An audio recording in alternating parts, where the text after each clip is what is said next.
I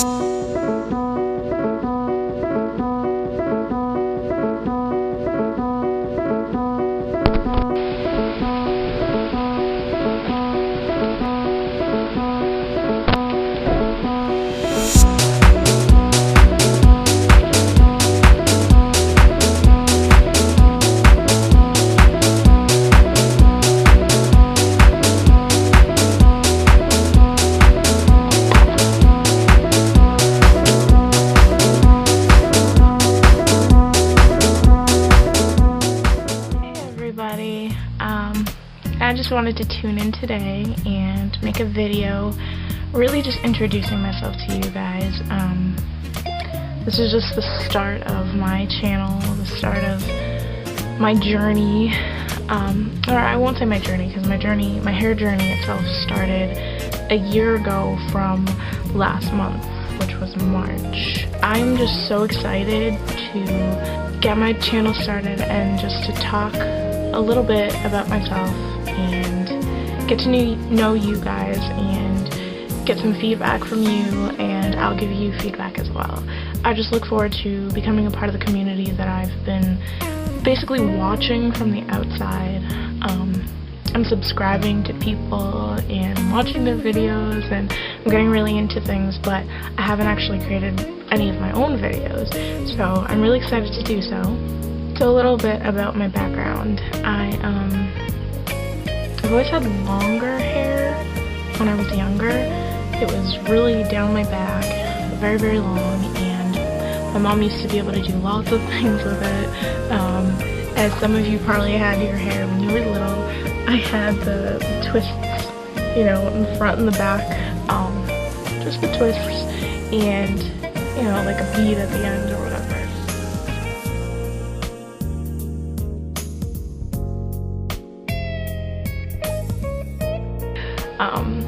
And I had a lot of hair to work with. When I turned about 8 years old, I had braids in my hair. I used to call them my Brandy braids. They were, you know, the extension braids that you get, and I wanted them as long as possible because I wanted long, gorgeous hair. So I had my braids down to about here, and shortly after that, I was going back to my regular hair, and I had told my mom that I wanted a relaxer, or at the time I called it perm. I said, I want to perm my hair, mommy, especially since I was on a swim team at the time, and I really just wanted to have good hair when I came out of the pool, like all the other girls I was swimming with. So I begged and I begged her if I could get a relaxer. So what she did was she bought the Just For Me Kids Perm, and right after this is where we messed up. This is the awful decision that I made. Right after taking the braids out, I think it was either that same day or within that same week, I can't remember because it was a while ago now, we put the perm in. And my mom did it right. She's been doing relaxers since she was younger. She would do her own, she did her sister's. She did a very good job. Had nothing to do with her. Had everything to do with the timing, for one, and just my hair is very, very fragile. So we did it then, and it was just bad timing, because my hair that was very, very long broke off to really, really short. It was very short in the front, about there, and then the back had pretty much gotten to here, and I'm talking about straight, okay? It got really, really short. So after that, it was pretty traumatic, and I grew from it. I learned to do my hair, but one of the things I was doing was I was using a gel called Black Fang, and I would like paste my hair to my head and just pull it back into a really, really tight ponytail. As a result of that, I started to pull my hair out. And that's what a lot of girls who pull their hair back like really, really tight, they end up doing. I developed something that was called seborrhea. It kind of looks like dandruff, feels like dandruff, but when you scratch it, dandruff just kind of flakes like on your shirt. The seborrhea, well, when you scratch it, it pretty much pulls out your hair and your hair follicle. This was something that was very traumatic for me because very slowly but surely I was losing my hair. That was when I was about maybe 12 years old, maybe 13. My hair had grown back a little bit, but even still, I was just pulling my hair really tight because I really didn't know what else to do with it but to put it in a bun. And why I pulled it tight? I don't know. I couldn't tell you, but I can tell you it was stupid. But yeah, I was pulling it back, and I got the seborrhea, and seborrhea is the type of thing that likes tension. When you pull on it or when you scratch on it, it just gets worse, which is what I was doing. And I also developed something called tension alopecia. Alopecia is just like a hair loss. Tension alopecia is when you're pulling your hair right out of the follicle and it's just coming right off your head. And that's what I was doing with my hair. By pulling it that tight and having the seborrhea back there, this was in the back of my head. I was pulling my hair out.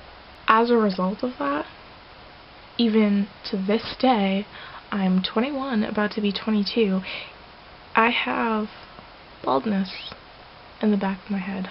It's hard because people talk about the shape of their hair and how they don't like it and yada yada yada, and length and this, that, and the other, and wearing their hair up, down. It limits your options. Granted, I don't have hair loss here in the front. You know, I still have that on my head. I know that there are people out there who have it way worse off than I do, who have hair loss in places that are completely visible at all times. I know that mine can at least be hidden. It's in the back of my head, toward the bottom. I have these two spots about that big. Yeah, they're about like the size of like maybe your eye socket or so. I won't show you now, but eventually I will be bold enough to show you. Any of my subscribers for later times, if I end up getting any, I will show. It's something that I would love to do, you know, get on a personal level with you guys and really open up to you, and just, I don't know, maybe I can get some feedback on what to do about my situation. I will say that I have come a very long way from then. I had balding. My hair was very short. I didn't know what to do with it.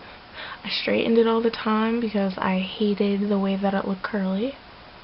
But I've come a long way. A lot of the hair's grown back in.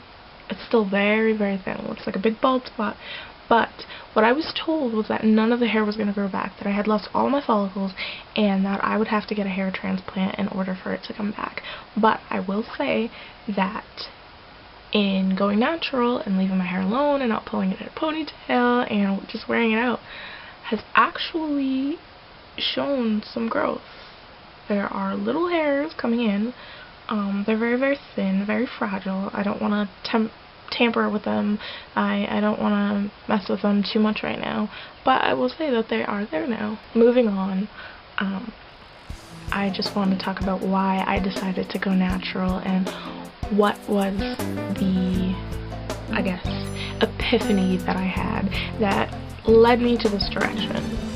I was on YouTube one day last year and I was just kind of surfing the net, and I've always wanted longer hair because my hair has always been about here, straight. That was the longest it had ever been, was about where it's at right now, curly, straight. The bang was about here, the sides about here. It kind of went like in a swoop. I'm gonna put a picture up.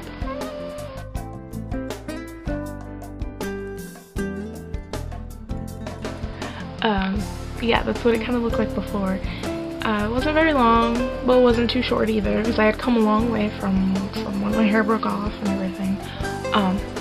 But I always wanted longer hair. I was always trying to get longer hair, especially with those two gaps in the back. It really creates like a different shape to your hair because you don't have this hair that's like tight to your neck like most people would. I actually have on this side, because this is the thinnest side, I have a bobby pin holding down this back layer so that it stays down, because otherwise I kind of get this lift where this is coming from up here and I have this gap in here. So it's my little secret. But I always wanted longer hair, and I wanted to somehow find a way to fill in those gaps. I was on YouTube and I came across this one girl. I saw her hair was down her back. It was long, and I was like, how did this girl do this? I cannot even believe this right now. I was like, no, that can't be her hair. No, that's not her hair. There's no way that could be her hair. But I continued to watch her videos, and I continued to listen to the things that she had to say, and what she said was very wise. Her tag name, the name that she goes by on YouTube, is The Truth is Hair, and I love that. And you can visit her channel and see what I'm talking about. Her hair is down her back. She's like what got me started on this whole thing. She spoke truth to me that day. She basically preached to me, and from that day on, I decided no more flat ironing, because I was obsessed with flat ironing my hair. Like, you would never see my hair curly. It wasn't gonna happen. You would always see my hair straight, and if you saw my hair curly, it was pulled back into a tight bun. That was about it. But this girl got me started because she preached to me truth. That's it. Truth. Made me realize something that I didn't realize before. When your hair is in its natural state, when you're not touching it too much, when you're leaving it alone and you are letting it breathe, that is when you're gonna achieve length. And there's a lot more to it than just that. It's not just about, oh, if you're not touching your hair and this, that, and the other, you have to protect the hair that's on your head. And that's what she talks about. She talks about keeping the ends of your hair on your head. Your hair is growing. That's what she says. Your hair is growing. It's already growing. You don't need to make it grow. There's no technique to make it grow. It's growing. That's why you have to keep getting relaxers. That's why you have to keep coloring your hair at the roots, because what? It's growing. But are you keeping it down here? She makes very good points, and I look up to her. I visit her page constantly. I subscribe to her, and I listen to what she has to say because it's very true. So from that day on, I decided I was gonna stop straightening my hair for a year. Now, when I first started this, I thought that it was gonna be, oh, I'm gonna stop straightening my hair for a year, and after that I'm gonna go right back to straightening once I achieve that length. But as the year progressed, and as I started to wear my hair in protective styles and do different things with it that I had never done before, and getting used to it in its natural state, which I will say was very hard to do, but once I started doing that, I started to embrace my hair. I started to prefer it curly. It's funny because before I used to look at curly hair and be like, wow, her hair would look amazing if she would just straighten it. Imagine how long and silky and flowy and blah blah blah blah blah it would be. After all this, and after I got started on my thing, and I started to appreciate my hair in its natural state, I started looking at girls' Started looking at girls' hair and saying, wow, her curls are gorgeous. I wish mine looked like that. Wow, her fro. I wish I could wear my hair like that. So it's all about your perception.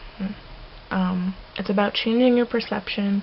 It's about growing in who you are and appreciating who you are in your natural form.